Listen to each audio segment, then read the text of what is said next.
Eu, imegie baba. Imegie o.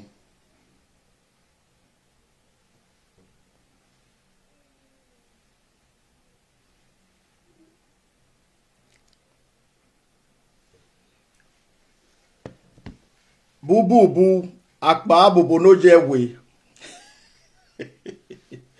Akpa bobo no jewe, atiti no jewe.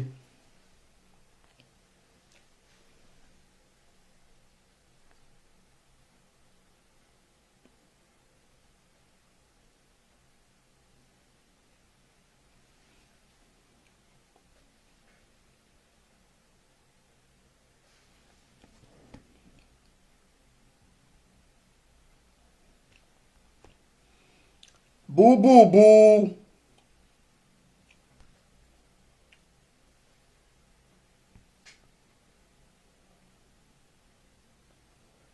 Bububu. Bububu no jewe. Dogu no weva akwaru oku. Bububu. Bubu aina wa foe kere no.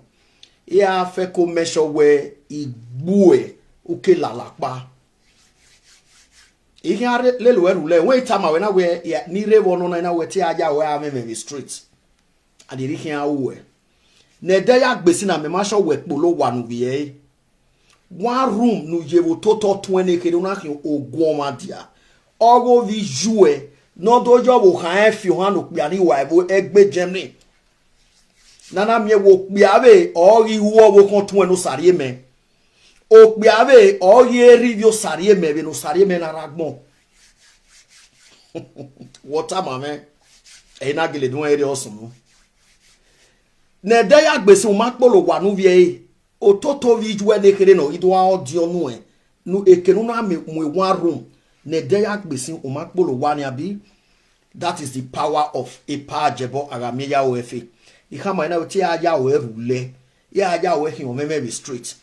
Now, if you don't need social media, if you don't need TikTok, a boy na ti Atiti, a semi or a nie, Ojewe popularly know as semi a diagnoya, no me e miame, nana sikoe, no me miame, ne doctor irie treatment yi, ne doctor hama e den o wune, of a time mama na egwiwe, ye den ya wu but ye ke wu in destroy.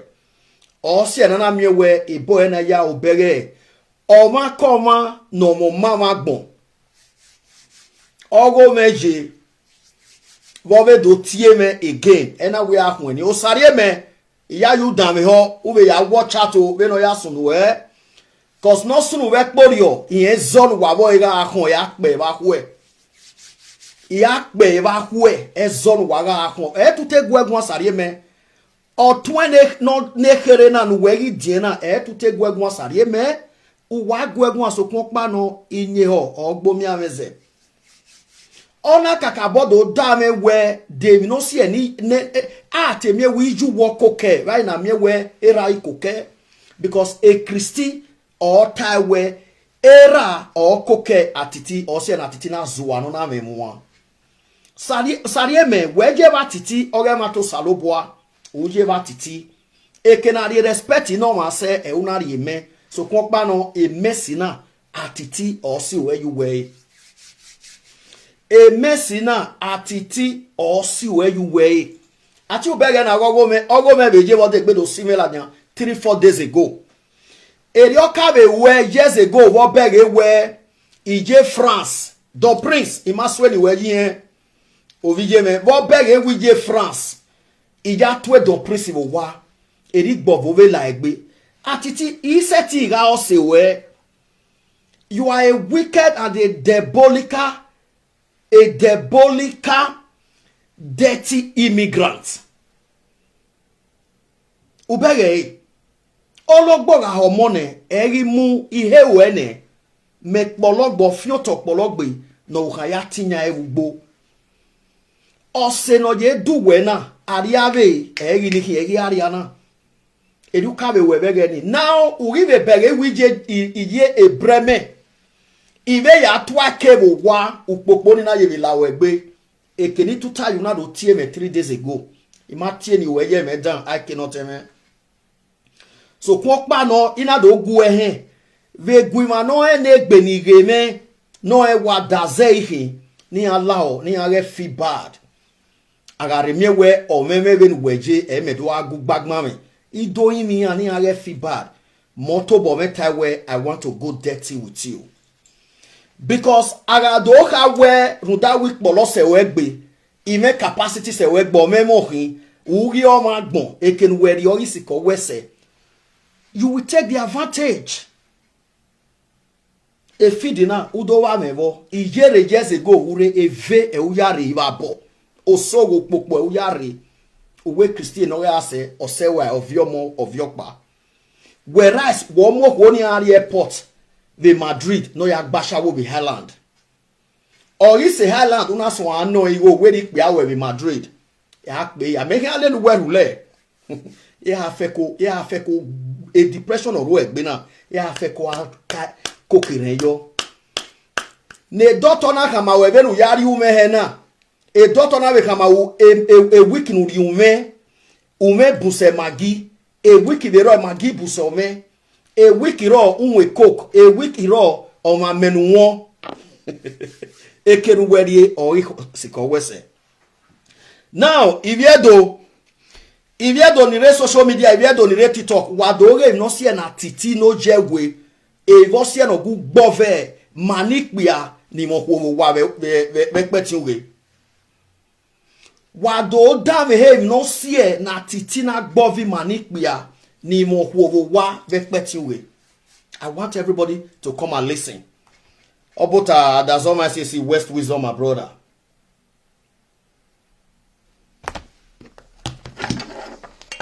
Please, if you are watching this video, wagairu there in Facebook. Wahia do down hemi no see na Atiti na gbovi bia no mo wo wa. Uhu dan era kama we ari gbiagia. Beti diot na miamia we okwo no wu ge bi o meha ne igbiagia e no. Uni eyi emoroko ya kesile gbere. Oju nu eta mame velo kwo ni ga kwe na barabu e be moroko e boy na oju nu eta mame okwo no bi o meha ne niki. Veno ve si ame ya mwe bogbo ko ni wokuta ina tama mwe bogbo ko no bie nu owo modi no bie ni emu loto la webu owo ko na owo owiyen vena titiri ho ase tana vie do veno i conduct wa se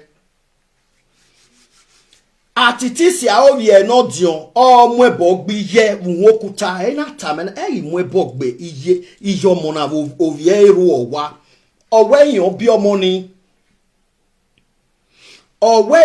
omoni viedo okpia kokpia no ri setiri ogi obowo wa owe na ya amwe bogbe okwo no niegbe bie ni ene okpia veri oni etonekwe oya laimi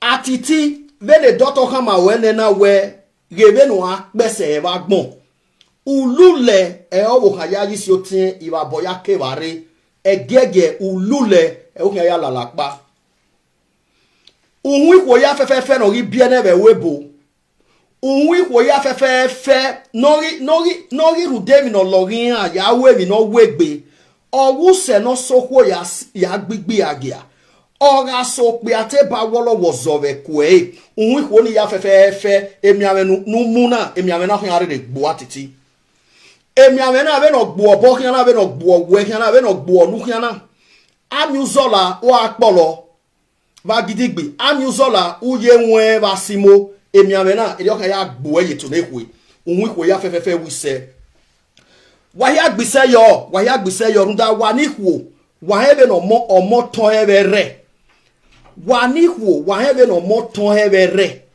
agado mi ewe opi agba no kwo ogu ge bi o mehana ori go gi obo owe no bo ya amwe bogbo kwo ni runda wo kwo ni me no wiye imaja ji wa aga go veri o veri meje setiri go gi obo no bo mwe bogbo gi re iseti we be dag moment so e gbok bi ave nya no keke wa avi e ba so wa mu e bo gba Atiti wa mu gbe wa mu gbigi o wa e Atiti me no do atami vie do be social media. Atiti is dead among of the living. He's just a destroyer. Now, nigga talogbe iviedo wadame if you not see somebody say pa beg stop. Imaya TMC una don't see they start to the comment say pa beg stop. No, I'm gonna go dirty with him because Omg Ajebor the baby don't tell me. Don't tell me a pastor, please. Don't just tell me a pastor. If I not TMC it's almost 6. No. Wala wo wala ho. Atiti me no ta no si me fake yeke. Atiti ebe mi okpa no he itaji megbe no si efe ori megi yeke. Like I said in my previous video yesterday, either celebrate a 50 years birthday now, nina lue to my calculation na lue 19 to 21,000 euro. Atiti katie o katie bonu webe ye ne. Agbomagoni people come all the way from different Europe country. Uwoni imana ye about 11 million Nigeria money ema ya wese me. They tigo ni yira account me na iwo salubo awese iya ikeni ari ajo salubo adeba ya. Ai ya we go ni ya iso we party me. Dem na Atiti here tadene na no si efe me yeke. If no kata orphanage o fake, nokba fake, 419 Shentro Oji nokba. Mena mu birthday yo to imari account ye social media. Imado nok we go with social media. Imana atie me ve kokwa na au me say to my calculation to Nigeria money, both the naira, both the euro, all together is close to 11 million. Na ya we say me. Na die no wuhame no lobi mokpare tana. So dem na Atiti here do tano no si efe me yeke. Vida we birthday no worth 21,000 euro. The old world saw it. Me na ye guana. No we ma we auto boy beg. So if you are begging me to tell me a pa please, then that is you want this animal to continue to be taking advantage of a feeding on the over me. If you have be tase no nyaya. O Atiti no zuo no digwe when me guy go father yen. They no all no do mu mo bog but of expecting revenue man am absolutely no. So if you do wadoge we no see no good jealousy be animo with social media. Wadoga me ho. Wage miamia where every day. I know my sugar. Oh, it's too small where I want reply. I know, but I apologize to my everybody who love me. I decide to go dirty with him. Please, I apologize. I don't have anything to lose. Even if I lose, that's just it. So, wadoge mi no siye no na gbove ikpia ni mo huo wo wa ni gun abekpeti we. Oweriye we na ri gbe agia. Oweriye we gbe agia oge yan tayen to yan tema to na me we gbe agia oge bi o me ane. Ona be miamia we e Morocco eyan bi gbe agia ni kesi le gbere oni e o cross Atiti. Atiti wan hi okpe ana wan hi okwo no ri so okwo na be Morocco. Atiti you no enter mama wo okwo na abara buga agwo ewe mi odon ha me be gbo. Imate oni etene na kege ni yade. O you no enter mama. Now wadame o ma no we rin we ni wari gbe agia. O ma no we rin wari gbe agia wadame o e bi edo. Mona listen. Mo start from here now. Emana na duya ye minira me ga tama me wo so popa ge ga se owo tu no yipa ko gere e ya de dogun me gogo se ge so popa no emana so pego de botana abijo mo ya fefe abiro mo ya fefe ri nu nano adopo ma dopo na laja mi dagbo ina re koko kugbe inawe kuku wada me ovie do no do ahe wa ovie gon no ka go ovie do yen hin owi yen neru we koko kugbe wa ebe hin kinanate kugbe a wa be ovie gon no do amu wa he be petu we go ovie do yen hin nera ovie bo leka ije na ga ovie shekiri odo agui no vi ogbegun ni ye ovi ye koniomo iye koniomo na wi yoba me no vi ogbe animana ononana onano ni saagi no nenehu odo agui megun me no bera bi yo viedo wadame o ma no wo viedo yin wa yedo no zevunu wadame do no zevunu a let's go there. Atiti ya afeko a depression we ya afeko ahire yo okpopo logo ma ya de gbe mu ba osowo no erigi owa we na we awarule ina we ga sun ebi ni asun na we to wa ga rule yo rulere we ma polo wasin o ma ko ipa kan o ma ko ehue be na gun ana itobo me pe bedroom o wa menesin mo ya preach with social media o pe bedroom o pe ani to wa rundu sun wa na o renu sun no ya me preach ni negia mie egin agiga mo wa ne imane hu owe zebu wa gwa ni to wa na mu no wa atiti a potting where ye ya live ya amola dia wa hu de mi no se enu kana ama eme uga mo hu obwa a potting where ye ya live ni we webo as this 26th century I believe we can setting alwe potting obey your bono hoje uberi yobono hoye a potting where ya live wa ya stray wa hu kuwe ko vijue osarie me potting where ya live wa osarie me ya mo han o mu no kpia na be jene ya wa ye ki azanzo osarie me o han we ikpiave obian gbero oho give your ton o ma ya preach with social media we no ton una ma then we are where do abue imo the social media. Let's continue. Zion, I greet you, sir. Hey, let's go there. That the big bag, I could the big bag. Russia, okay, can you madam you say? Agbonri, agbondini. Emana na du yaye mi lera mi ga kama me wo so popa ge ga se. Owo tu no yupa ko biere e ya de dogun me gogo bo se ge. Su popa no, emana so pe go de botana. Abijo mo ya fefe.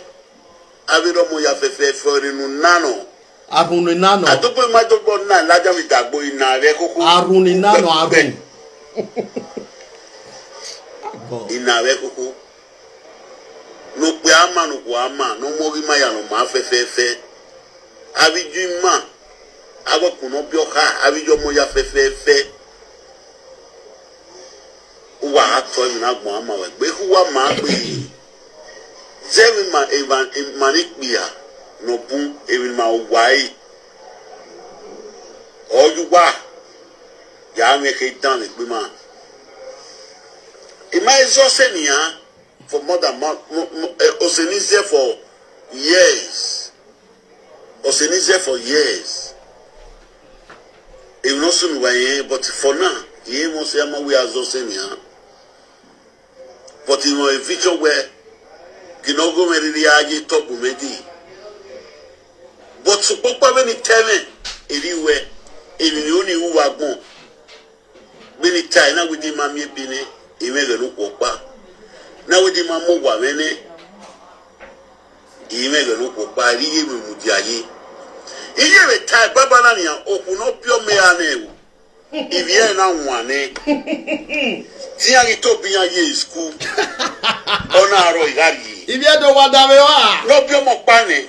Ona ro obi na nwane. Ibi edo na de ye gege no gbo o. Ona nwane igari. So popa e ka wo ku no bi o me na e no bi ni pe a, no bi ni pe. Na dey see frustration. Ona o gba pa bi na. No giver. He a giver. Una dey see frustration, una dey see depression bi. Una dey see depression bi. Ejebe kwana nia okuno ta fo eku okuno ta fo ewu we no ruwe be no wan e no to go extra with all that fun awe what God that join together no man to put a center okuno ta fo apaton okuno ta fo apaton we le ni yawo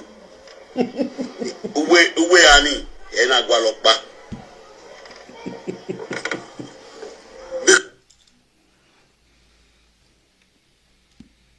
Kame wa agbonri agbondini emana na du yaye mi lera me ga kama me wo so popa ge ga se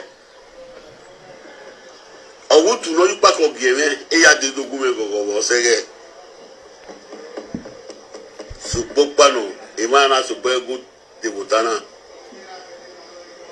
abijo mo ya fefe abiro mo ya fefe rinu nano orunu nano adopo ma dogbo na laja mi dagbo ina re koko kugbe ina re koko no pe ama no ko ama no mo ri ma ya no ma fefe abiju ma agbo no bi oka abijo mo ya fefe wa ato mi na gbon ama we gbe ku wa ma gbe bu tell ma evan manikpia no bu even ma wai ojuwa ya me ke dan le gbe ma e ma ezo se mi an for more than Osenize for years. Osenize for years. Even not soon way, but for now. Temi no sunu popo ilawo egbe wagbon. The woman later realized if it is truth where ekiawe wune. That is the truth. Ekiawe wune since 8, 9, 10 years. I have been contesting you here. I am the living witness. I have traveled to your house. I have spent 3 different times in your house. I knew your condition. I went and not bama. I went on swama ye wagmo. Ita wu nenehu vason. Ora ore no when okoko when you are friend you were. Then they should come to the whole world and testify that it is lie or truth.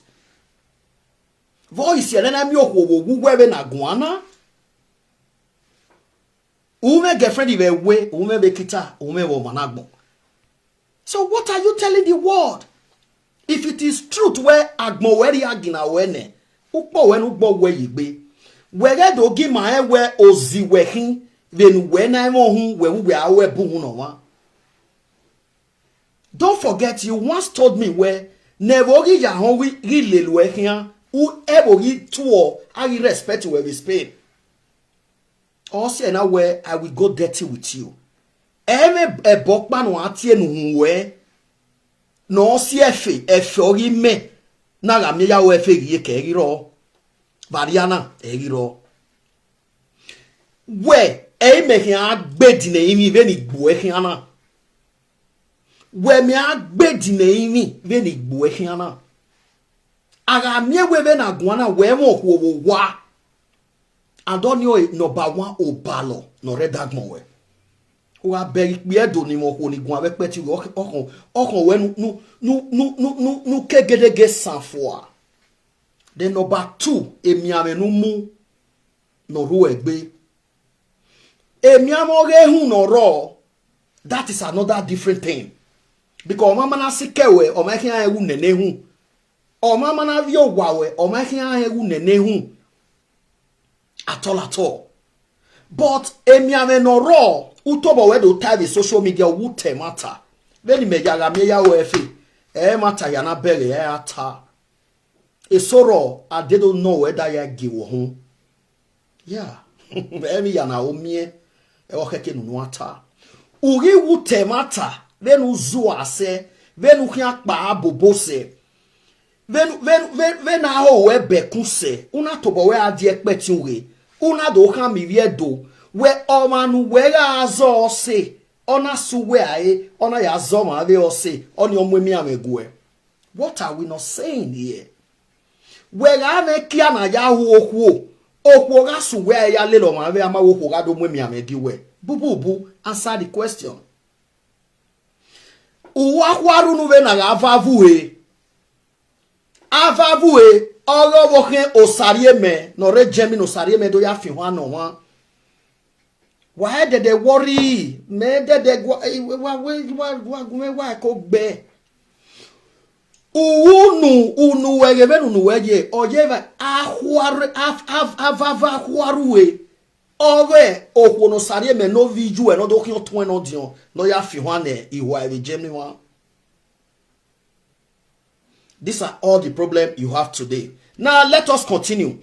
a record na no pe na uye be tai wewe era wari igbe agia uhun igbe agia yo kan to bo e wa gbon igbe agia ya no ba igbe agia ne ke no ma ye ba igbe agia uhun yan e yo kan si we la lapa emi ame na no ru egbe na mi ame na ga gbo e bo wi Atiti emi ame na ga gbo e wa vance mi emi ame na ga gbo e wa awie yore ujunu we ka ne na ima utobo we tane na we gevenu ya mo emi ame he ruda do we I ori o ma si awon devagbon na re gio e ori mewe kin emi no ru egbe aya gio o ma be de do we please you ma so gele ti me se we pala ho gugu e pala ho re itono na wo ginu agata ami na tabo agaro da wo ku ne emi kemi na era ya gbori o ma ari ya gbe so emi amena nu wemena o keke ni yagio o keke ni tamokpe atamoko ni ameke na lenu e we ya yige kime ne para mi ya we fe na wo ko ni sososo ni meme bo wana o garo wa me so we oda fo me eyin ase pe o salo bo akwe Atiti no je we se mi ri o ku ojo wa nu we dati me de no se we mana iseti dati me ve gbeari na ri kan he wo ado mi ma no mo ni mo ku no maka we ne ha dedegbe we era me wari gbe agia a Christy where your father died as a single father era me ga mo ku iju na pa iju ko karo sare me ko kini awo me London e my kona for work pa me London my kona for tie akpe later bon owe bet ode okekere o mo ku owo wa bet o me be no we oje beto we mi zigizigi wo kokiza vana miewe olowo ma waso bo uruwa he emi amena gbuwo bona gbuwo wo unye yo na ya gbo ekia unye yi ehun na de bae o sare menoro ri ware na wa yo han afi hona wa munikpia ni wa be Germany o sare me 5 years document in Spain o wina we na gwana o vijue o sare me na adie Germany ona do vivie ona do ya fi hona no kpia ni wa we na gwana o kpia ni wa yan hu o ko sare me ya re mo picture la dian ba o ka bo so na ne ba do avie picture family la dian même anything me a lose même anything me a lose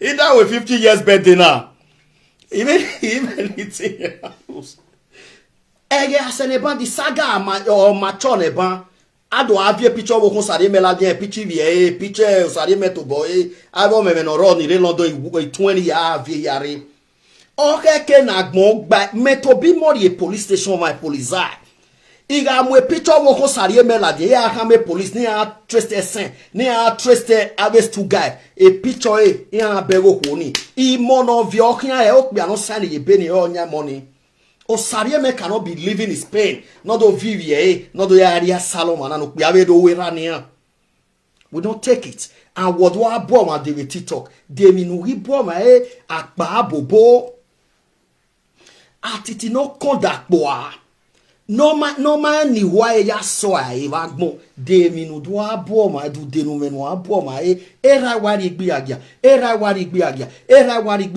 igbe agia na le lo ke Morocco re igbe agia na be cross we igbe agia ni na wo na bi o me ha no do we no din ogwo e wo ju no eta wo je be ju no eta ma me we ura de do ba be okpe ago e Christy we mi odo ha me wa even the Christian tani ya pe ya meru lele luwe okpopa ni ara figbo e uwe ara meme okpopa then you wono na we mi obi be na we awe video si by 100 edi kan ya si meme yu egbe ahwo e bi ade fe ko weva ibe se we anu we 10 we uni e ba pa bi ni me we wa ni wana e we osoma ne ba gbon na e ba ni ukan na e we ami ekeni no soma mo ma ne balo ma Atiti ihu abogwe ihu abavan ihu abason okeke nu ewe pe ave ni manager na ekpe ma yare Tony Kabaka yare crowd no pool yare somule yare crowd no pool say we to buwa yare mere we yes abi pe ave na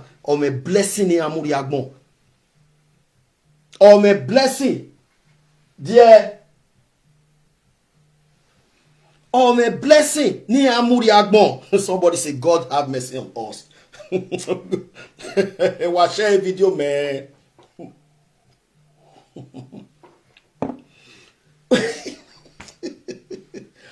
Item ni time awekere ne no de. Ona yere ni be feel bad. Iwe ge na we bia ke go feel bad no dana. Ole jolo sinana. Bia ke go feel bad no eh. Ne no we se no we kisi ga gbo ye gbo atiti ne no we ye le we se na o ye kisi ga gbo ye gbo. Ima e we de. U we pin me ki we pe ti we. E una tie me years ago na vie ma me go se we ai. I don't know you from Adam. I created my time for you. But if I know your jealousness in our way, or say we might need the way as or say. Me setting a little like Babo when we ye mobile. Or more be one more biog back here, a daze, a yog back here, who be mess bolos or wegby. Imare where or more ja, a ukin or more sono, a ukin. Imare. Ugmebugi gyunime we mamene unyimo mabagmo ukmona tayo veno ilavo do khaveno jie ugi kama na woman ukine eina lenwe de no se romana gizomo bobeku gume zo so bome gume ya tuo mani oni 12 wa ake ni ya 12 wa ake mo huovo wa e don prince ni ya 12 France o mo huovo wa because eruka we vive ke France de mo mieme ya 12 don prince. O ma say 10 days at the 2 weeks eba eruja sonwe o wa be bege na we je breme o mie me bi palake o ma say 4 days o hama mo ri ma mo we ni kran mi ro wa when agbon e kulo when agbon ri agbe when eri me life when arige a o we to bu we le doctor hama we e week ro e magi bu so me nuwe e week ro o me bu se magi Edesoro awen urizo bolokan.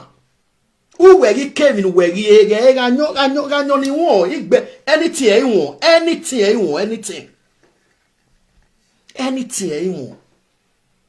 Why don't want Daniel voice okay na team Daniel venana mi doctor kam we unukpo no ike no agbe wa gbon oke suhun we ga ri won mena e week ra we won ma me won. A wiki raw, awa menoko. Dame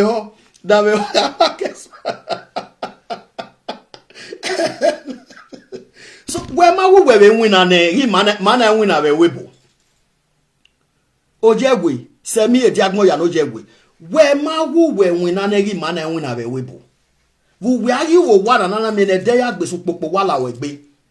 Awe video amake no rie amake no kede e dagmo we na wa ho e dagmo we na wa kulo gbo e atiti no ye wo bokuta hwin obokuta una ki obono bego gere uma bege ne gbo ya gba ore obokuta no nene hu pa wa so ma seti we boyo ni sawe obokuta ekia we na wa gbo e since 19 years kia wena wu una hine no re mi mase o ma seti survey o wo bokuta hin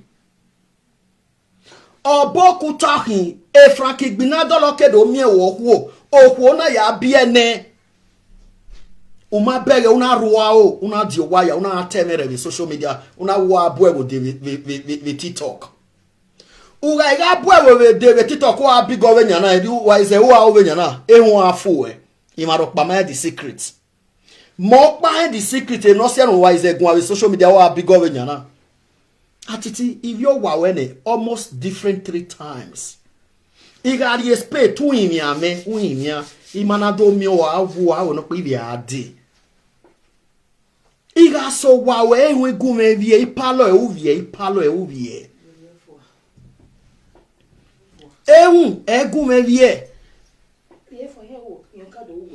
Iga so wa iga pa ya ri uga iwe ni ya love ye bedroom iwe ikwebo egume bego to egogo keka imieke ki egogo yi ni ikwebo aga we bogbe venu degi ekena eri omo boje venu webo sena ye dagmo we tamama lago down we me na social media Atiti do tamame enu menu ayagwe ikpie donire ekpeti we 20 zebo pe anuti egbo e okawe ki awe gune ukpoge bawo unene hu ukpoge anoro urimo gwowa ukpoge nenoro oriju we no te alagbodu wa na do kin odionu e edene na no we report no we rototo e no na mu waru no boy e poti no se kasa ju wa gbe ba e wa va ya le ton egbe atiti no se tito koko hu gas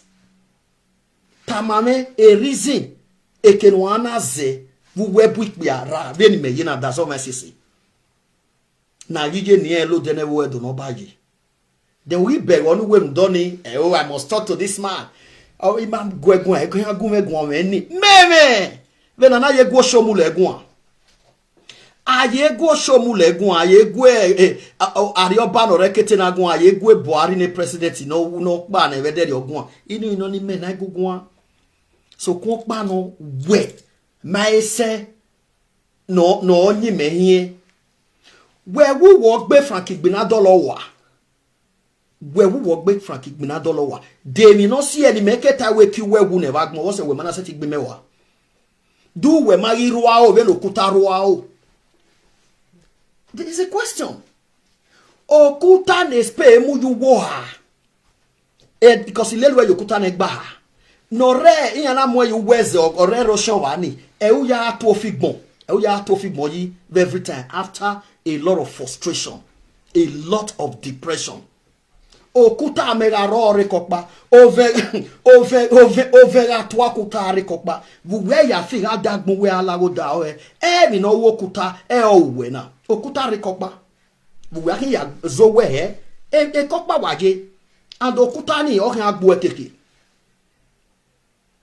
okuta respe eke aweke wu atiti come answer okuta respe ni nu we to figmonya ni eke aweke wu gbo e erewa where is that okuta nu gbokpa na u gbokoko na wo bone gbokpa gbokoko e Christian no re aseke se we una yo bowe pa una muari airport the Barakas una wono ya agbegbe agawe Freeland ana miewe a street Frank Igbina dolo na do dekun okuta we wo wege ni where is your okuta we na ruwa o venu ruwa o na iwo okuta we na ruwa o venu ruwa o na atiti do tamame no si no wu no dion no na park is wa wa o we no dion venu we pe no sare me o we no dion ga pe no sare mo be ga gbon ware o kira gba otun ene kere no yi otun no dion alagbode we na do kin no ite me no se da o we ma be ri tagbon we ya agbon fi o we na agbon fi emieki o kira gba uri go yo sare uri go no sare mo bo o monu we bia nu we wo we bio oke agba we ri go no sare mo bo eto money eto mo khori ori mo khoro ori so wa ori gie owuwa ori tamiye eye na wa obi no me social media obi ra wa ri gbe agia eye na wo mi yen awa but at the end of the day they love your son has to pack and leave you because of that woman, of that girl.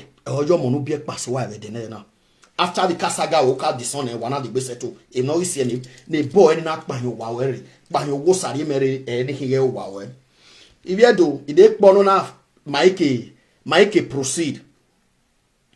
In case dima run on fin no ya zuo o man we here where it be again wa beg so wo imia we a wo no bio me ha ne no igari wa beg ni mamen neme no daviedo. I believe he's cleared. I believe he's cleared. Agmo beg ni mamen neme no soji atiti challenge we no there. Uwi moto ni mefi uwe gbe jeep ni afibe o sa we se we ni me fi jeep atie u yo go sa ipon mo ge ve tinorie meri no wo ha me no ene gbe better than na we na gbona me mami we moto we no ma gbon e video ni me ya blog we sin ya mo e blog we sin no ya ju no e ha wu me mi ame u we moto e ga aje we ma be moto e class fi e moto li fi le jemi e class no class full ocean a class a fee. They no say we mana ye we video we moto wesing e city room mi pala na we video na. Iro what time na kere iri go na uke agba. Ve no sarie me no visual no jona do no terminal seve dagmo we. Ma be na gmo we ri a na gbe coupon ri a. U bege be na gmo fio e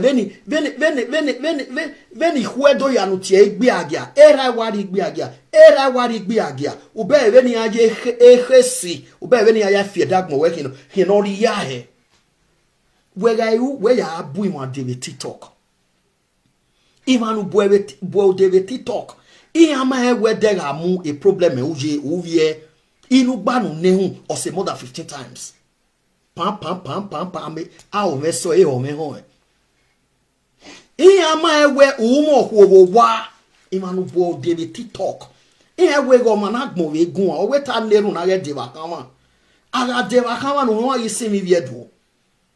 O sa neru no sa ge o ma mi popo. No je oma vene wo bive nu weje na uya abu e wode imani nudu popo ni aje yan bidi oje to ya wo managbon we gun ave na iya ma ewe agbun we keke ne o ma ne ki awu ne dem no wi me no wata no wita magbon vena agbon ne ki awo podo won kwa temu ki atemu but war ta social media okwo won ye America de dogun yo okwo no America de domi we okwo na gele aka America de tam we win love we wodo okeke no we wo ni ege na ya di hu ne ya force emu jare we wo egbe mi ame no ni je be resident as e ona set teme no tani o gare sick bed ne overi oni ne oni mike na TSP ama with all the tickets okwo no America we owu we no wa ho ana we na kwaru no e na ye na avavu okwo na maru we na ogwenye ka America bude do mare.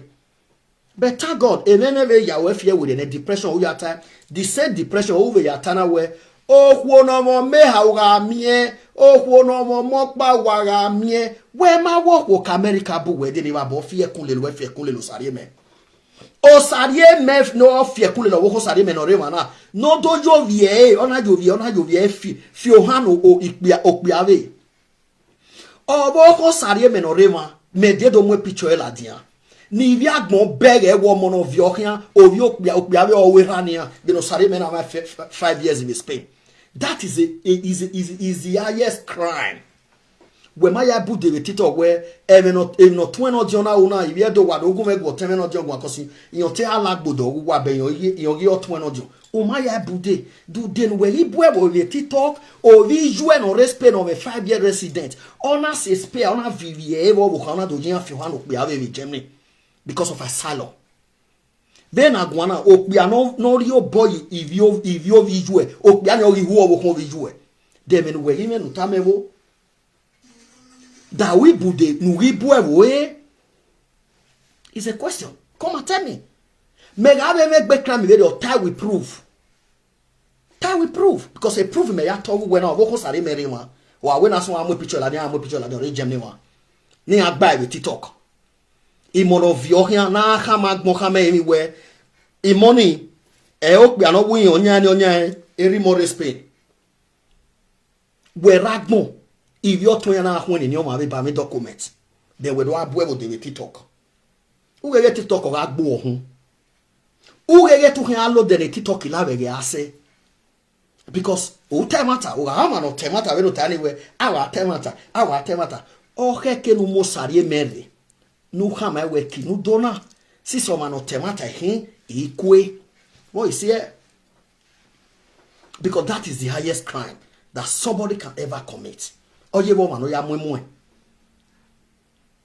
sare me otun se we hin anyo tama me ma oye be tase be de we ni ga si awo ebun ode owe asi awo abun ode owe ti mu imu yen gboto nu e uwe gan bo ho ona ti won atama me respect go visual na no ho wa na sari me no na kwaru no ye na ga vavu we ku na maru na no wasie ihe gu na sari me boy na no o mari e wele zedi atie era me wari gbe agia igbe agia obi o me ha na wo pa oyin evo sari me u bu e ude a Adego mama yes, korie ma woma oma ogba biraye to memea. Ovie vole kano zua, ovie vole kano kodakboa. Ovie vole kana gbon five ni he fie mieki. Atiti have become a disastrous to Edo people in social media. Walk by your daughter Hamare than all war. A daughter o salo boanoa. A daughter a war will say 6 years. So una few me with ye. We take with me. I so it be 10 years. Vai na mi wow we ke within 5 years. Wonu fiagmo with ye. Benuna o salo boa. O ma mwe mi amenwea. Oma mwe mi amenwea. Uwe ganu jo vespe. Una mwe numu.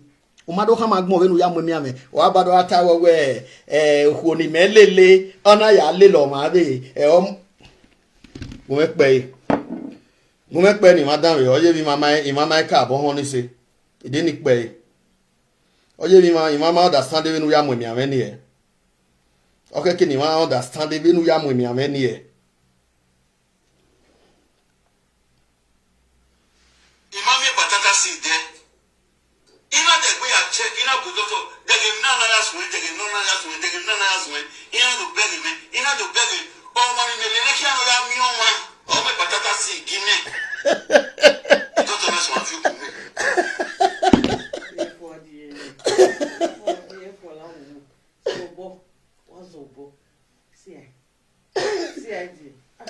Oh, how is all? Oh, is that it? Anytime you are the bill and the work, my do tap by vital tap. See, yes, what but they are the FY video now.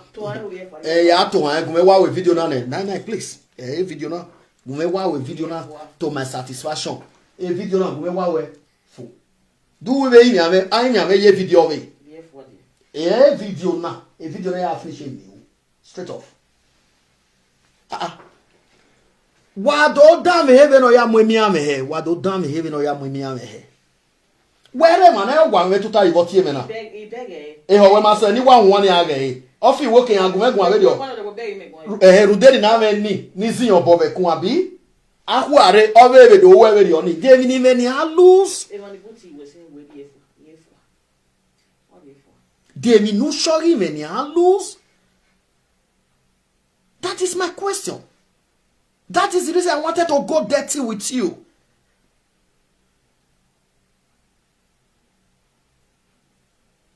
No, get boy, my mama would tell me what does ever me you me be. We beg me fly your flare. Or my say 1 month in Netherlands in 1 day or be 2 weeks or 3 weeks or you know. Or my say 2 months we could Italy. We me be my beg bovo. Meaning even where is your bow. Na ya mi mebere we bro pa ma se imagine on ego bi oridi anonya so hin imagine on ego if you don't that boy if you don't that maropa o se ro bo me na kuhun ubege ya nu weke webo ma bege igi ma degi yeke o se na wenu ya ge bede ni da ofo opara agbi fun enu we ja bege gbe mi video ni we try we gbe bede video. Or try to cook video we can agbog ban and rock and all way your cookies and or London. Why they watch you? Why watch you? Or VG men or race pain or sick ban my wajira a big boy of Spain. Go ask your name, that big boy. I him when laying a big boy go round. You not see her for my party. You not see my younger brother for my party. Stand they do 1K3 plus for me. You know, say for my party, 1K3 plus. You know how much? You know the meaning of 1K3 plus? About €1,300. Oh, go gay. A big boy. I got a where I'm your name was on my Atiti. Where oh, mammy, bet me and I worry or a video re. Then you tassi where he may fi moto. Me moti me saga when it's we jeep in the fee. Voice a woman allow moto when we saga in the same. Nagmo differentiate moto wherever we make an. What's here? It's a question. What is here? Ukiga gba we ni go not to when e kero bowo wa. Me bobo ki me adaze marowa. The way aji me gi egbuwe. Ohana ye gwe ata we me be so obo we go get a promise we. where yes I'm a baby me no me bever me come on Bonnie we wait all around you why you never no life or more tired if you don't that way if you don't that who or see no boy na cook here oh God oh hame la hokane ihe me nuta ihe me nuta wo hame ihe please kawazi gbe mene ihe me nuta wo hame please imami patata si de ina de gbe ya check ina budoto we say je me suzi we say je ina do beg o mari me le ki ano ya mi o ma o me patata si gine itoto na so afi ku me wa ge wo bi no do agbe megwan idi na ere to temata do kama agbon emi ame no rin egbe do ku no setting we no na do bo amekia na agbon e kulo nena. Who is that woman? Where is the woman coming from? It's a question. This animal no my right here from the left here.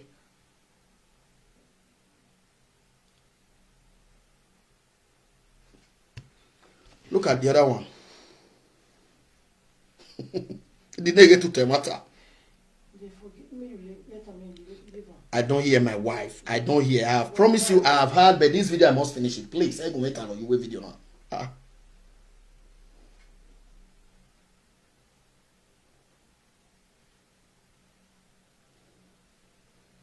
Video na wa wonderful. Straight off. Okay? Now me what da me o.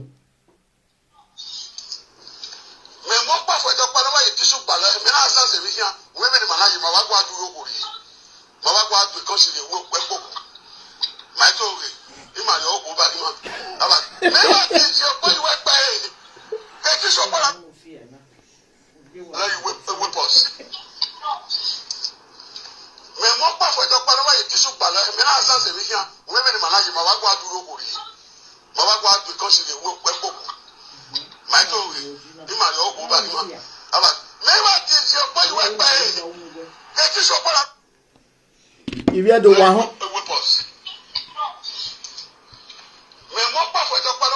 if you do one, no timoji na hina bia we no saume no maume. O ma no timoji wi to bien yen duigori e vek poku. O ma no timoji wi to bien duigori e vek poku. Wa kama mebe di ja no salobo agbi na me vek petin we.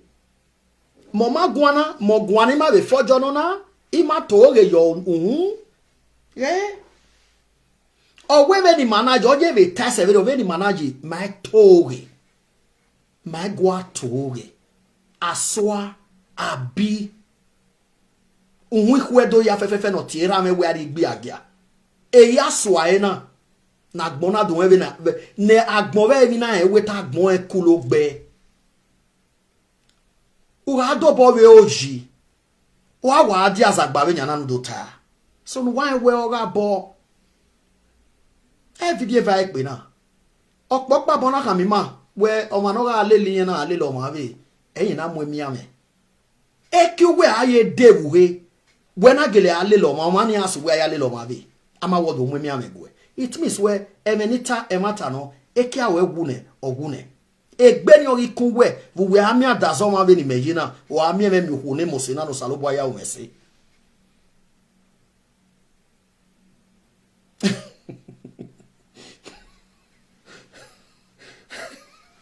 Very why agme you are too big please you are too big please you are too big please why ya ta merive kan mi ma no tie mesin because you are too big please it will take the advantage.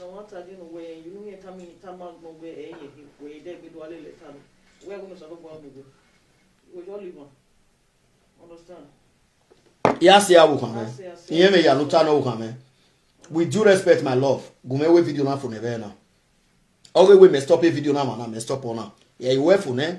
Then the man say be. A video no taken we we be but we are kiss we are. Oka bo convince me ni e wo we me ira ho. So okay baba na gumewa we ni wa we ne ko wa von me.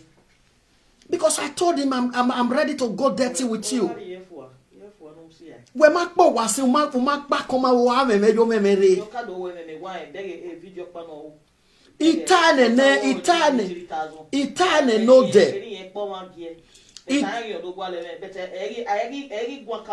I understand. Itane no de. Ina we ni hia we. Bubu ina we ni hia we. Somebody say please so little day. Ina we ni hia we. Ina we ti asu le you egbe ne dey agbesi ma show brush. When ma we winner. When wa we video no say 500 in esin. When ma we man en winner. Me ne winner me settle la den otana me ya mi bona. Ni do ya deal with we na.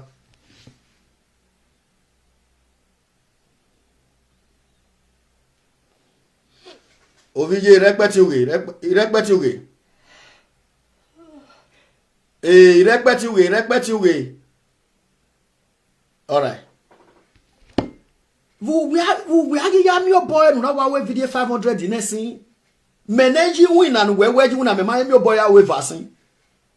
E ba me work pada we na ma bere we aluga rikebe. Eti me dala wa ba. Be no kwa meta na o kwa mo gwan yi we na. Gbe live ani post si na we ni yaje we re gi maso obo we kun. Geti akun ere yo ni san. Wega iberi me urundame uya adego geta tiro ni akin ba be ebakadores o agba yobo o aye gbeta jebo o aki ewe yoto ihu we me hin atiti ihu akin ge picture me no mula dia o kan me la o e worry ma isi o kan o we ba ko bete na yen me no tagun e wa we for mo cause e kai we ado we video ma disrespect o kan me no ni gbe.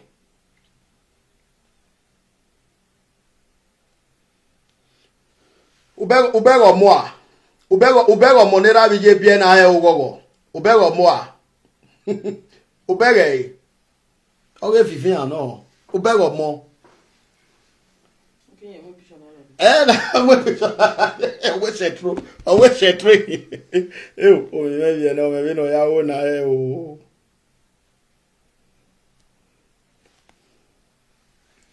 O we setro kin.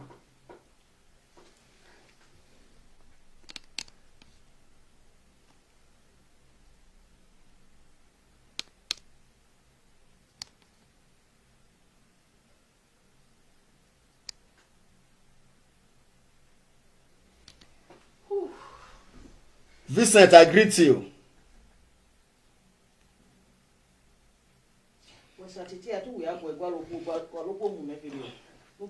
Igual o mune. Ei mo gualo mune. Ei mo gualo mune. Ei mo gualo mune. Help your brother.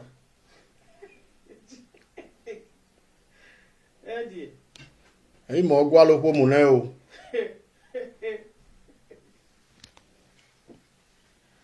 Him and let peace reign. That's a friendship or die, a friendship or die. No, ya bere we je breme. I mean, I really always like you. Me, o ma ka you no enta yin love me. O ka you na love me. O ma understand. Yeah, picture no mula there. You don't see big boy. You don't see boss. We ma beg on more.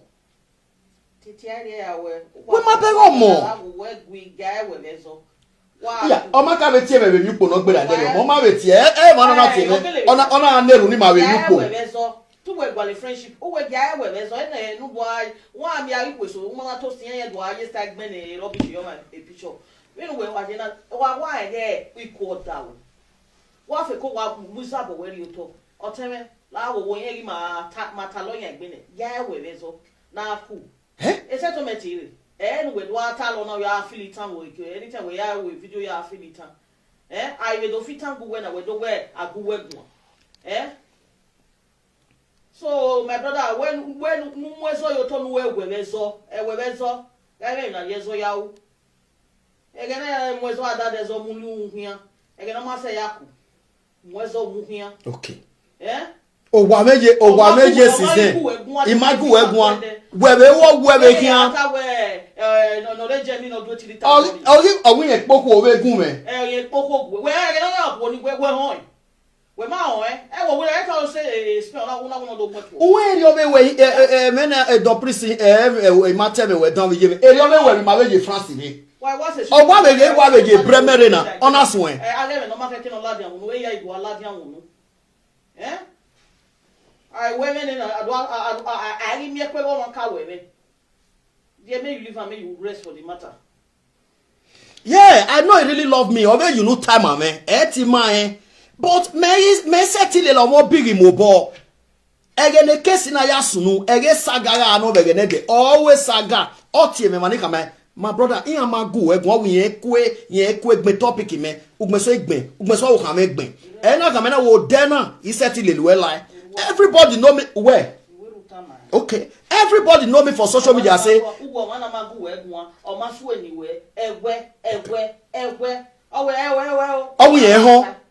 Everybody know me for social media. Where amana gume gume igu omagua.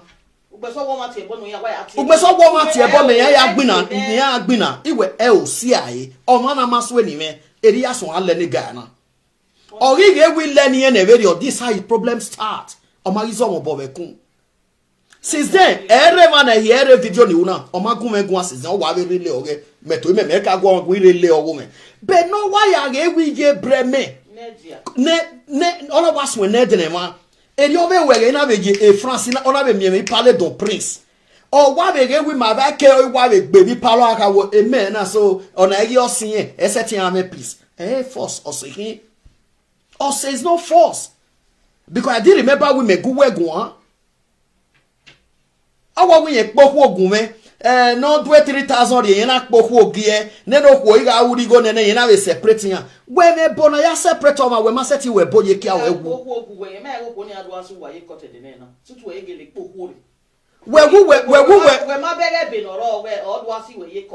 okay.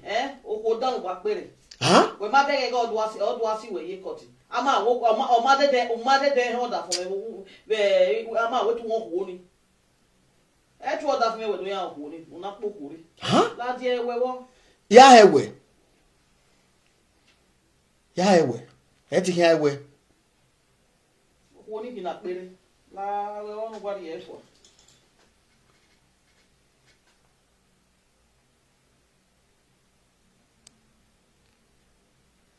Yeah, we video na phone.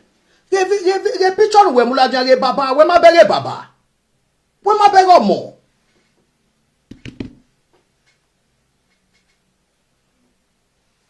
Eh? E no ma gin a we ata we ait.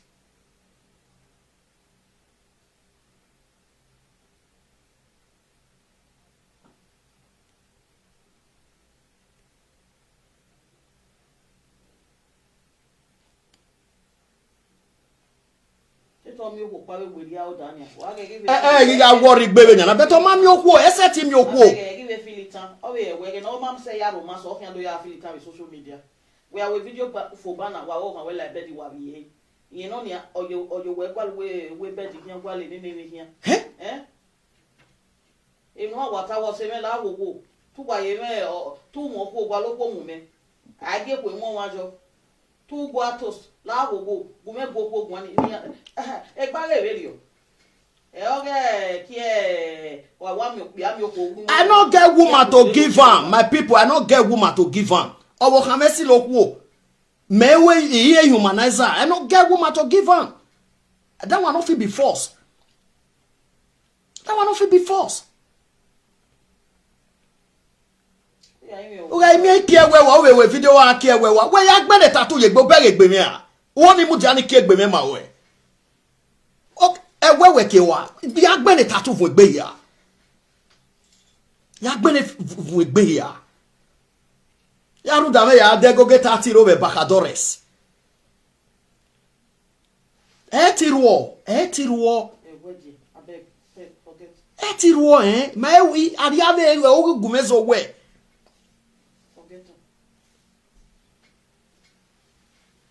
forget see ono igata lo we wa ye for Uya mo e no ba yuru. Wo se no ma na we gwa lo wo bonu mu yo na ge. Ooo Ajebor hian ye gbe ma we we hin. Umeme. Abi I can go bowe bakadores. Umaya ti dogo bowe bakadores. Umaya dogo bo. Damn it, sir. Ah! I had you, my love, please.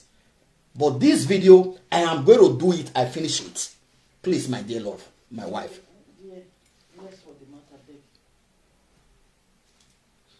Okay. Video now for Nevena. With due respect. You are distracting me. With due respect. Video now for Nevena. If you video now in your 9.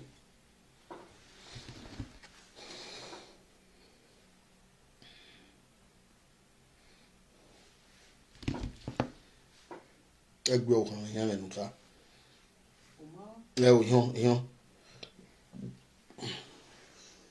Allow you whip us. Me mo pa fo do pa na wa yi tisu gba la me na sa se mi yan. We me ni manaji ma wa gwa duro ko ri. Ma wa gwa du ko si le wo pe ko. Ma to ri. I ma le o ko ba ni ma. Aba me wa ti se o pa yi we pa e. Ke ti so pa la. Allow you whip us. Me mo pa fo do pa na wa yi tisu gba la me na sa se mi yan. We me ni manaji ma wa gwa duro ko ri. Ma wa gwa du ko si le wo pe ko. Ma to ri. I ma le o ko ba ni ma. Aba me wa ti se o pa yi we pa e. Ni wo refugee. Ke ti so pa la.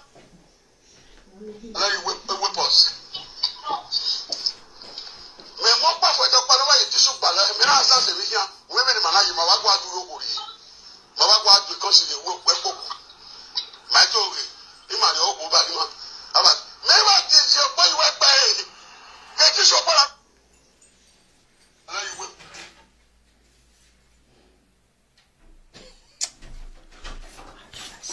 I dey do this thing. No, I know. As my wife they talk to me, they pay me. Not be my will, not my way. But I know if sit down for my house, maybe they drag me. No, they call me out. He memory on no wake be. He oppress someone. Oh yeah, Frankie begene de. Oh Frankie now wait to oppress eh. Oh my way karate gana talk be when. I hear first is also say. He settle the work. He settle the work. Go have a peace. As I they do this video now, people go they think say I the oppress am. But I dare my house where this guy draw me comment. He may we video now or ballon me would because he ain't bomb avenya now. Where feel we are setting with my bogboto. Where I'm your one phone, I'm your one ever disgrace. But a disgrace way is more than my whole million times. Then let's play it to the world. And let the world see. Uga tiebo menega tiebo no uhame gumero wa. Be mega tiebo no we mi ewe javie, umi ekpekpeye javie. Iga go uhame kumba eke ame mugba. We mi umi okoko ge ne kia we mugba eke awu no gune. I know the pain you are passing through, but I'm not the cause. I am not the cause. Mama Susu yo. I am not the cause. Mabe we set here, ma set here. Unime was here. Iga abu o de se saga. Ya magu e magwa. O si ezi mabe we. Then I left you. Voice una go me peace. Iga gijo woman udo so atiebo me. When women do go ri, e travel are Nigeria ri go me. Igo we o ma ri go be po me vi palo. Ire asani no nyago woji mekin. Police mamu me. Be we to bu wo you know we go an na ge u we ra u du go ri be poku. Ya we no sa o me no ma me aswa ni. We to bu wo you know e kana we gebe no ya mo emi ame. Me ame. Ize de no ni ri ume se magi, ize de ni ri magi so me. Ize de ni we coke, ize de ni we fata. Anything drinkable e won. Men egbe o salobo ayi we egberan me ovo men o salobo ayi egberan me meseri ni kin. Yen we no tie mesin. Ajebor.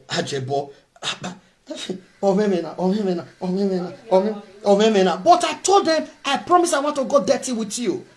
I promise them. Ya go touch ebo no mo bene na accident ifi ni moto gbe obo. O touch ebo na ma mi de supermarket. Anywhere go Ewelelekian where go a bird of the same feather flows together.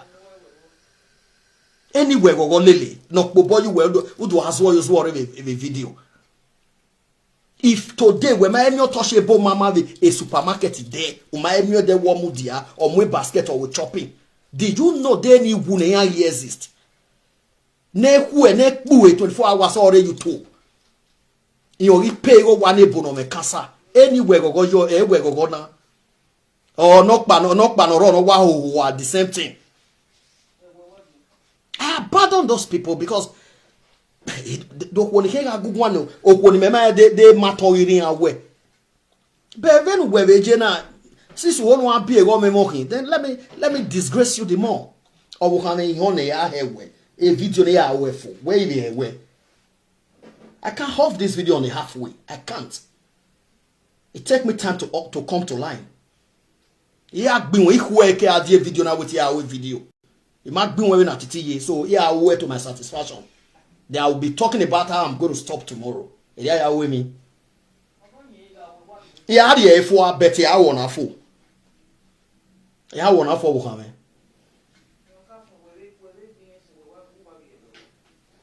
Yeah, no but I will video now for.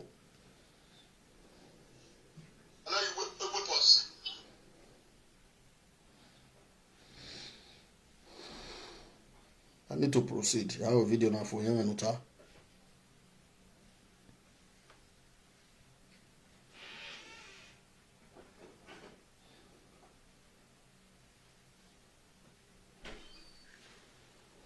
Imami patata sinde.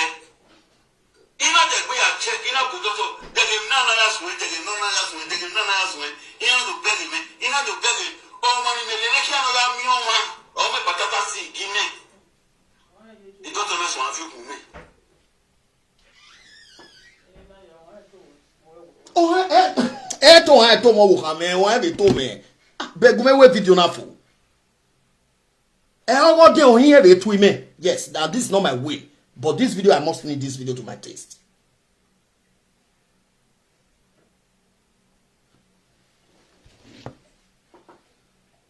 O mano gumegwa. O mano gumegwa ni miamero wa.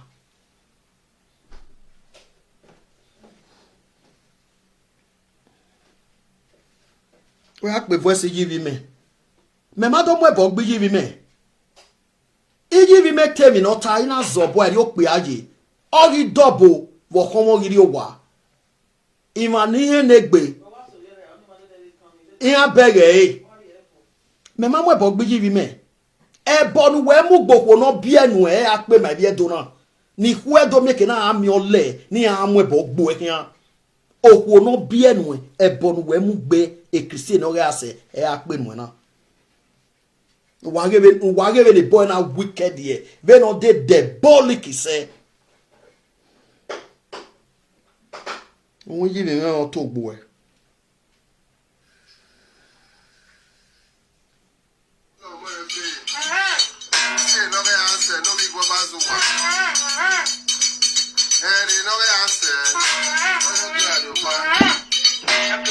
Una say as this boy diabolic rich, woman wey cross am for Morocco enter abroad. Now this boy carry money go give her balance for Benin, made a lay cost on that woman. Woman wey bed down born 3 children for a man for that matter. Although say he himself confirm say one not be child. Una see what this guy do, how this guy wicked rich. Honor go honor the obo, honor one obo mo ebo gboko no wu ge Benin. But mo kan ya my gbe boy na e. Eheri ni oge ase otie boy otie okwo ni no. Christian ni oge ase o okwo no bie ne. Ona we na neme e nie family okwo ni ona mo ebo na mo gbian. Ne boni ana de yo wa and the believe everybody o win oje o si ebe na gwan na boy na malago da o. E kokpa e oje. Ne Christian se boy na imote ma de gbe laja wan yeke e imote lare. Ihuedo ni re TikTok, ihuedo ni re social media. Egbok bi ave nyana wo keke nu wa we ori go bi obowo wa o we na mo ebo gboko no go ge biene. They preaching no here wa preaching ma wa social media. What da me o? What da me o?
Wabego clear yedo. Wabego clear no buwa de TikTok. Wabego clear no buwa de TikTok. No setting the radio bro. Me am we bobo no bio me anu.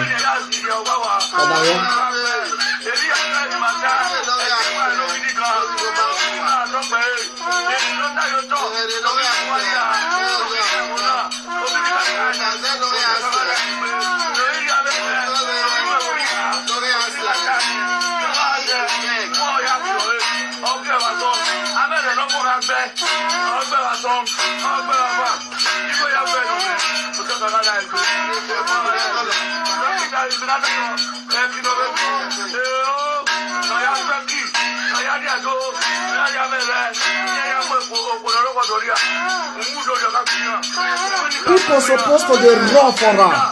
That is exactly the war. That is exactly the war. Mo will leave am because the video, the cost where it cost for himself, not be Christy and Christy family. May we leave am, mo go another chapter. Omugbe Christy, omugbe Frankie Binadolo no we wune, omugbe Henry, enoge ase, Henry enoge ase otie Christino. Ovira vije, o saze enoge ase otie Christino, ovira vije, e Christy enoge ase, oh wokenye. Then e Frankie Binadolo no we wu, oh kone Christy ya biena. All you go get bono bo mwebo gbiana here. A diabolical, stupid, dirty immigrant.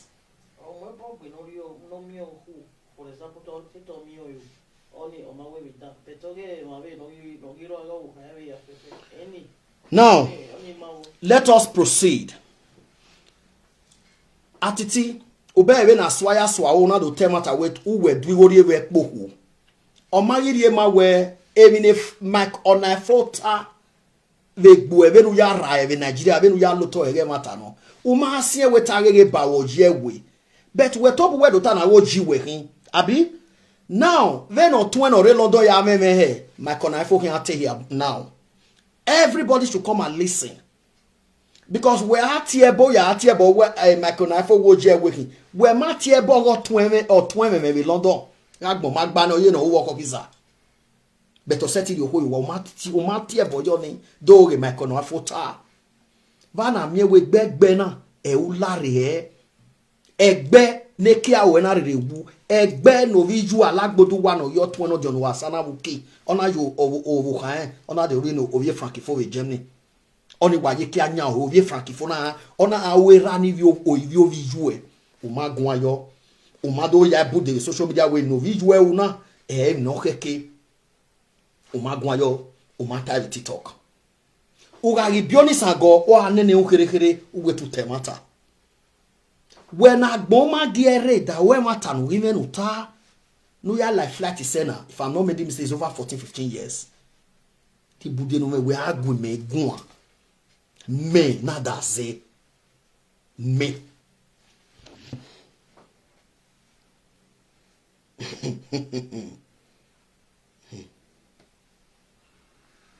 Yeah. Atiti riak bumwe wa se. Atiti. Riak bumwe wa se.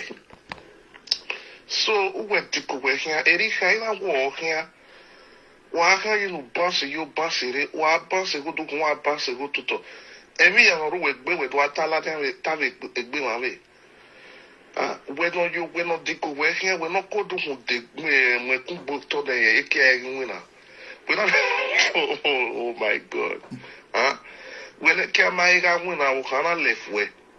Oh, who know we go you on a left well, we salaving.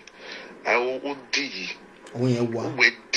Anybody who know that voice, tap the name of that voice here. Momata na reke ai wu. O mano enso wa bene kia ya wu na ne Morocco en ya wona ra. Ahwe na san. E de boy na ya di bonku. No do affect ne kia na wu de ne na. Let's go.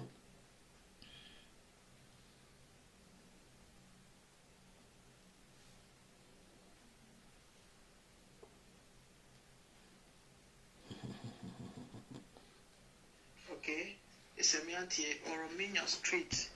Orominya. Wado dam heavy no ya mo tie no me heavy London. Social media na fake life ibugbe wo imana gbo magba na ya do abo ma de imana gbo magba na odo abo ma de the social media na ni magina the kakpo na ni obun me rushing yen we are so senior but in a video where kinogo meriri aji top meti mu kyo mane bu we de no kan wu ne many time na we di mami bine imege lu popa na we di mamu gwa mene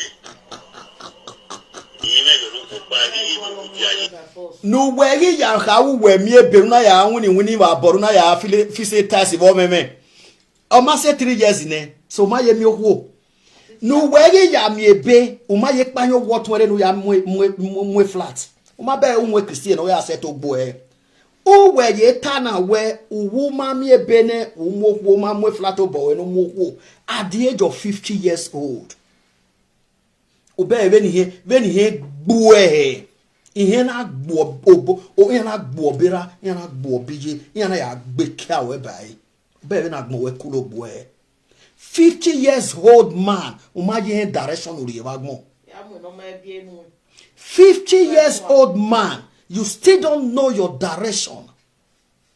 50 years old man. Let us continue. Osaze, you are too much.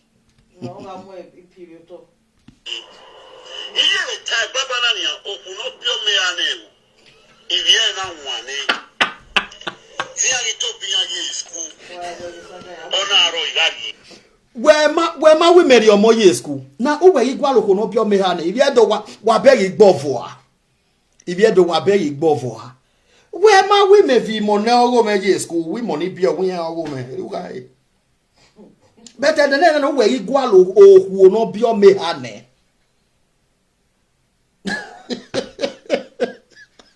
make una see frustration, make una see depression. Where this animal they talk to people. My God, it's really sad.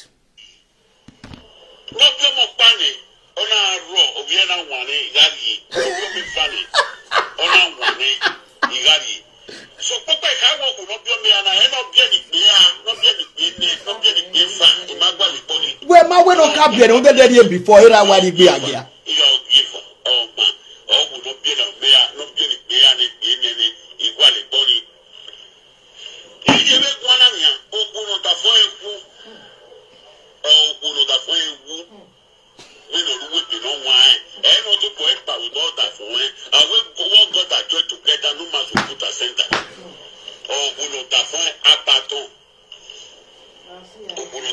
ya se ai yo kwane gume we video for be na yen me nuta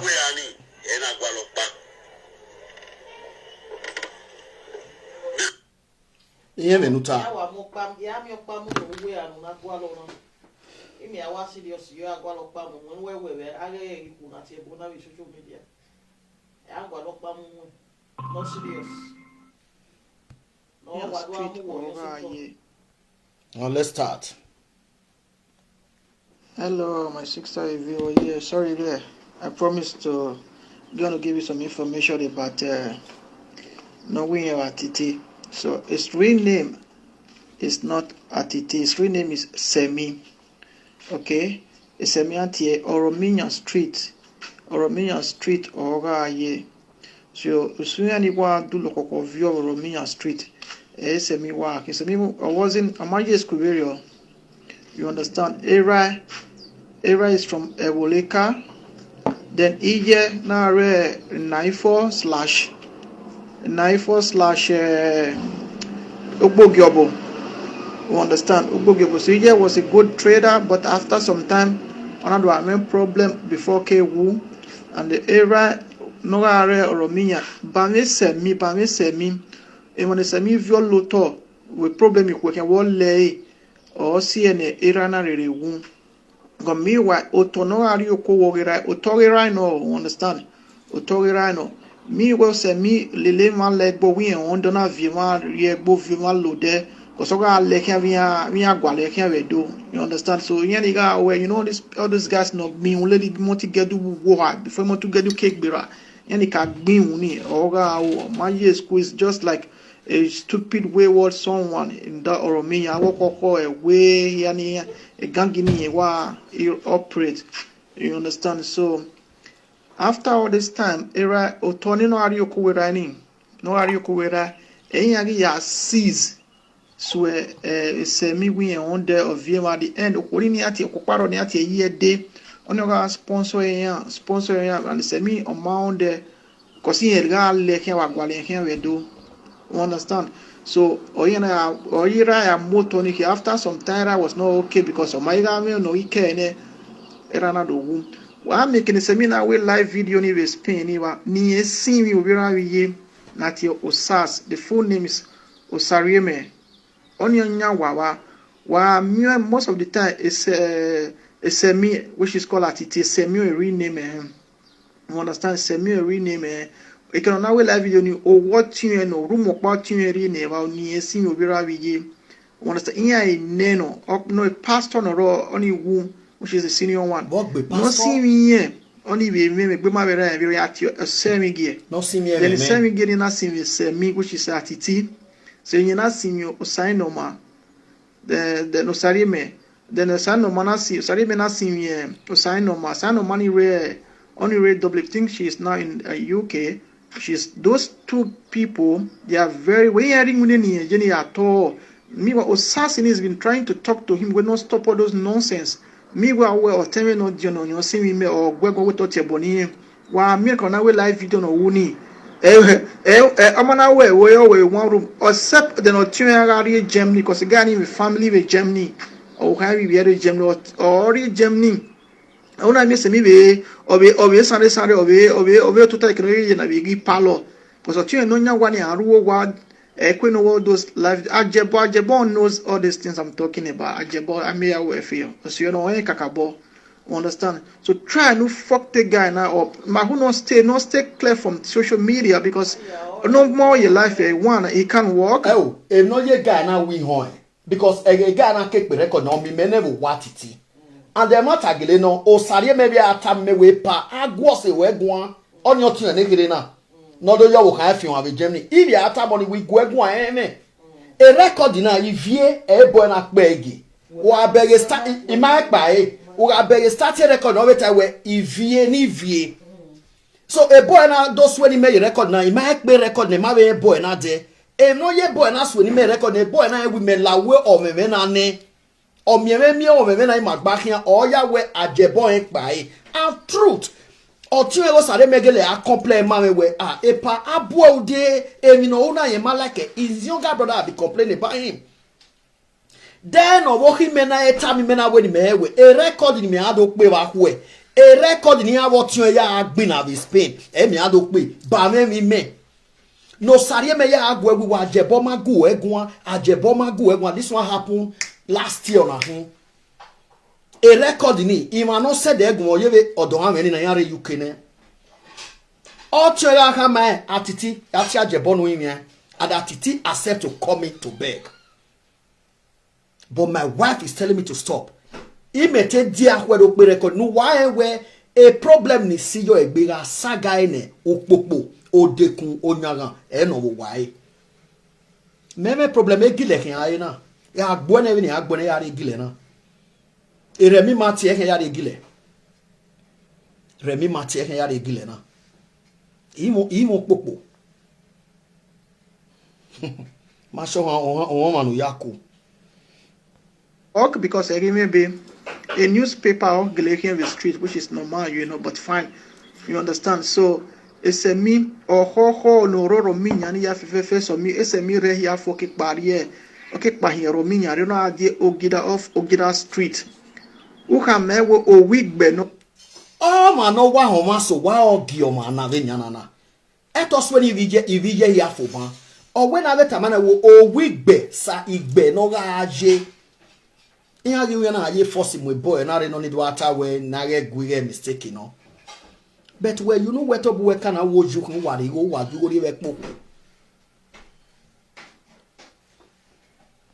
be no ga je ni ge won o week bo ga ye wo forget that street we Edoro John Street, you understand. So even they say me a problem you know make be fi na do kwin wera or yera do I think about those stuff. Say me never turn up to help that man.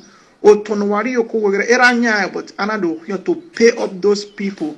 But like the social media I want which some meti care nera or tonaru do work here ya muwe ya pay one when we are leg booking me why we now we on the holding at a year day or guy the sponsor. You understand? Or guy the sponsor say me yeah till like Morocco. Or Wokai at Christy or you go Manzua. No, the girl was good, you know. So you know, away no man job or only fine. But after all he said we bone away the crosses and means and maybe do lie we bone and all those things. Una here now where this boy not know this idiot Richards. Wahona water where your crosses and me your cross Atiti from Morocco. Oh, what if it boy a Christian or answer to boy time your cross from Morocco like Webo? Ya boy Christy Ban. De boy na ma we so wage my phone na boy ya we Christian mu we la we bo Christian we tie egbe agia no we mu ebogbe or cross we la we bo Atiti ma be wagun he ama we ma na vigwe la die la video no yin Christian egbe Christi ekene egbe no re asese no yin ya we ke wu a stroke or gbo obogbo we ya gbo to we Ajebor I beat me a ball, not even I know my a Christian committed crime. War more ba, no yagbasha wo the island. Or you so don't know you gonna win any go go. It don't look be avi. They were him webo bego ya bien okbia. Mwebo be Christi, o no who get your mehanwe. Walk by on webo or modion wemulotori. Uasi a memwebo bebo is your kutana a mwebo hana. Sorry, mwebog bije bisi aovie. Uwe wo biomona. Then we did that bolikis. Then we uizwa wase. Omonu biona dina. Unyimu wega by Christias where. Unyimu wena ama. Or Gave ha was say where the relationship is not do or die. They not say we man setting you over now. It's a question. Umana be mi ne kia wa ala we. Uwe ala lo we. O ala lo we. O to se bono ri mi mezis no ye na re pada na gbe yo momo ni san we ron aro. Ti e so wa no ala lo we. O to se bo mama ti e so wa. Bu velu wa va yo pa wa ri. Me gbo ni sansan na re fo an so. No ni ke mo somebody la nya we ma be me ma deri yeke. Ya Bia hi mai be ni awe he ese me gbe ebo no mu ebo me kasa wahia igango elane gbugu wahia je elane gbugu age ne ticket aka so egbe na okapa okuno ware ti toko wa asigo wa nebo owi edo no ke edo pado gbasawo ause moto na fian obo ige YouTube ge mi oya asa nebo wa imamio be flat de go in Nigeria imamio be flat de go in France so ko wa view boy you wa so another one don happen imamio be supermarket there they spoke oro we na o ahin oro we o imamio de roboko no o imahe mama he egbe ma very oni ewe egbe ma very ewe gogo gugu agba ti egbe ma very oni ewe gogo gugu agba ti egbe man we bego touchable mama there 16 years we me there is always pama komutia o bege wo kan abi street when agbon here when agbon we wise say no wa bege wo wi ku wa bege huedo le gbegba ni huedo no ma wa gbon huedo ni maya hio e ina ze ina ri yo wa we me touchable we ku there. Ask yourself that question. Untouchable mama no go abi YouTube we me there wo to Atiti bububu umane gwewe vose anamyo hona boto ukmono toshebo mama ve ma se ne okpa ba oye ve buna ka mo ga yo ve ne de o ma se ne bi ahan ido gbegbe opo no ga aju urue love igu megun a ma be di ono sa ge wa we ni like Atiti in Spain, Atiti in Italy now. Don't fear me, your fan enjoy your load moto. I saw that on her voice. Egbagmoga okinye ya mu ebonore la nubune. Ebo no me ticket ubune o me ticket lakpane. Egbagbona okotoshebo mama Atiti nu wagba mo bomo. Ya o me ebo me ticket ubune. Na re ticket na hede na owu ebo no beto hin va so gometo yo we we cancer destroy bose hi of damesha mo hian wa le lo ni rule with social media oku edo no ri asa ne yo ri pe o igo wa nebo iya ga mi ma no dey vibrant na no gu no ri oku edo yo wa egbe akin. Yeah, waya e kokpa wa haji. Ade des we ni no pa na wa so ni ayo.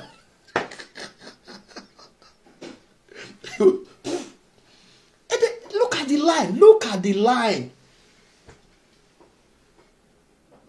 Look at the line you are into. Look at the line you are into. You drag yourself, you drag Osareme, you drag the other one according to my konafo. Negbe magbana no re you can no work okisa. All these are your family. Awe pastor or a boy be pastor. My konafo time.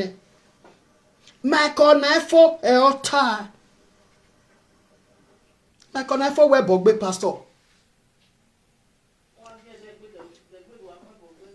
Revenu ya panyo, re life we history we. Revenu ya panye dore. Otonera hie. E amu hie no mukpa. Era wu umaya we beria. Dame my konafo e mot. Mortar. No seven. Mortar. Gayet back here, okay. Untouchable mama. It means we have here. Where you must sample the ladian? Where am I sample the ladian? Egbe wo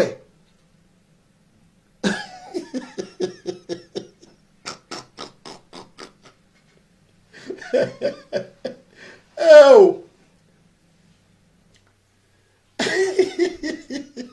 I marry white. I will marry white. Egbega ohu untouchable mama. Okay, can we setting a who egba habete or igbava? It means egbema ohu when I whoever there. Oh, no whoever there. I set him you were 24 hours when I am your expecting way. Who are blog or show mule, who are blog Mike, who are blogging up our blog. degen ya leva ene bo degen ya hi o wa degen ya pe bedroom degen ya change a party where ya stay va kara ya gbene level ya wia. Because if you have time as a woman yourself, you cannot be in the media 24 hours. Walk by YouTube, walk by blogging nos no Ghana, who blogging nos no Edo, who blogging nos no Abuja, digo no Gualo. Where ma make a muke mi asinet is igbiagia. Obe robana if you are born in, do we are your bok back in the supermarket? Where be your bok setting away cleaning the supermarket na 800 euro no. Una wun with do a blogging, e o kan wa ya make e o to se bo mama no re